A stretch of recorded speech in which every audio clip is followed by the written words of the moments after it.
Hello folks, today we're going to learn how to build an electronic circuit. First, you need a table, then some components. Here we have a 9-volt battery, a box with a switch in it, and a light bulb. Let's throw in a little resistor as well. I will explain what this does later. Connect them all together with copper wiring like this. Just one more thing, throw in an instrument like this ammeter so we can keep track of the electricity in the circuit. Voila! A complete electronic circuit. Right now our circuit isn't doing very much. That's because we need to turn it on. Flick the switch and watch magic happen.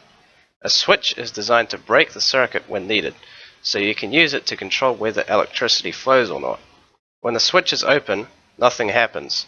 When it's closed, the party starts. This is what we call a circuit diagram. Real circuits are three-dimensional and can get very messy, so these diagrams are a great 2D way to look at them. This diagram shows the circuit we built, with its switch open and no electricity flowing. Now the switch is closed. On the diagram, the only difference this makes is that one short line swings to the right. In reality, it makes the light bulb glow and the ammeter twitch. We have 5 components here, not including the connecting wires. The ammeter and resistor sit together at the top, the switch is on the left, and the light bulb, more correctly a lamp, on the right. Our battery sits at the bottom and provides all the power. There's actually something wrong with this diagram. Can you figure out what it is? We will come back to it at the end, because it's a mistake that's hard to see in real circuits, but really stands out on a diagram. How do you get the two-dimensional picture from a three-dimensional setup? First, you sort out the overall layout. Most of a circuit diagram is wires, and we draw wires as straight lines. Even though they curve and twist around in real life, we draw them with a ruler and give them right-angled corners. As for the components, everything that isn't wire, we have a special key. Each component has its own symbol, and the same set of symbols is used by scientists all over the world. This one is a cell, a basic power source that provides electricity in the first place. Put multiple cells together and you have a battery. The more individual cells, the more powerful the battery. In circuit diagrams, we usually draw 2 or 3 cells in a series. This is the symbol for a lamp or generic light source. A lamp needs power in order to light up your world. Before moving on, there are a few new words to get around. First of all, what on earth is current? Well, we already know what charge is. A battery contains charge, so it's essentially electricity in a bottle. When you connect the positive and negative terminals of a battery like this, you provide the charge with a path to move along. A conducting wire allows the charge to flow from positive to negative for as long as the connection lasts. That flow of charge is what we call electrical current. In order for a current to exist in a circuit, there must be a movement of charge. We represent current in our equations with a capital I. It is defined as the charge in coulombs passing a particular point in a wire every second. Hence the equation I equals Q over T. When we take a measurement of current, it is given a unit of amps. 1 amp is the same as 1 coulomb per second. That's all very well, but a circuit gets rather boring if all that happens is invisible charge going around it. However, the idea of resistance makes things more interesting. Resistance is in opposition to the flow of current. If electricity in a wire is like water in a pipe, then that pipe can be partially blocked, perhaps by a small fuzzy animal. When this happens, water flowing through it is slowed down, through the pipe, not the animal.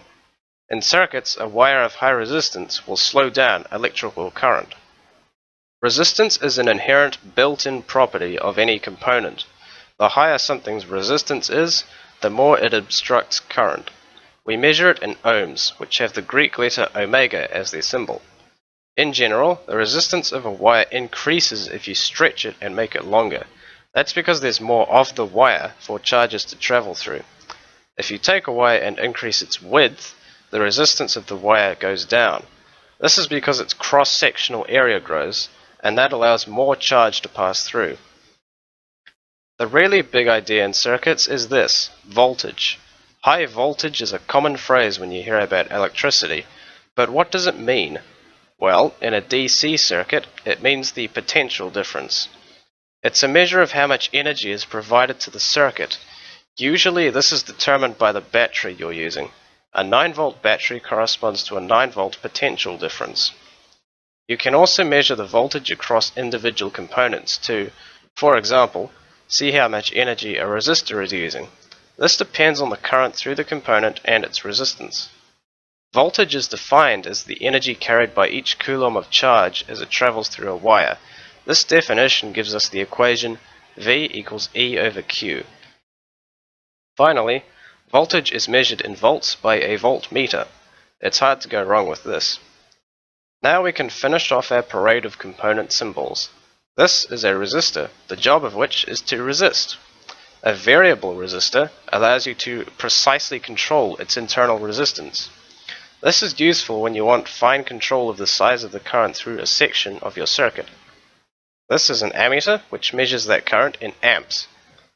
Here's a voltmeter, which looks very similar. A diode is a special component that only allows current to flow through it in one possible direction. Turn it the wrong way and you will break the circuit. An LED is a diode that gives off light. These are used in traffic lights and many desktop devices. They only emit light if they are connected the right way around. Now, a final question. Did you spot what was wrong with the circuit we put together? It's the ammeter. We connected it in parallel with the resistor, but ammeters are supposed to measure the current through a circuit. If two components are in parallel, the current must split up to pass through them. That means the ammeter gets less current than what the battery actually provides. To correctly measure the current in a circuit, you must connect the ammeter in series, otherwise it only registers a fraction of that current. That's all for now. Next time I will show you how voltage, current, and resistance are related, and how to calculate them for a simple circuit. See you then.